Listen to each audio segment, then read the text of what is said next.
Hello friends welcome to my mini blog. तो आज सकाल सकाल वर्षा आरंभ हो गलानी। वर्षा सहित पवन भी होउतिला। पवन भी कमी जाइछि किंतु वर्षाटा होउछि एबे। तो आज ब्लॉग टी एठू स्टार्ट करबा। तो चलो बड़ झी हमर रोसई करके झाड़ नाळ हो गलानी किंतु सेठी सान झी सोईकी तार फोन देखिबार लागिछि। आ एबे गोटे मते पिजुली मिली गला।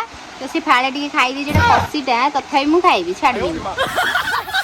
बोऊ मोर मुंडे जरी भिड़िकी वर्षा पानी रे बासन धोइबार लागिछि। संध्या बेले झीर मोर चलू मार्केट।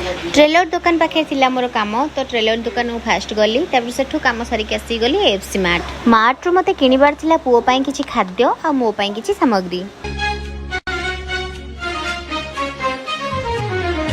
मार्ट रू बाहर आसी गलु ग्रोसरी शॉप को। सेठू किछि ग्रोसरी आनी के आसी फास्ट फूड दुकान पाखो। सेठू एग रोल पार्सल आनिबार थिला। तो एठी ब्लॉग टू एंड करके हम घर को चलिलु।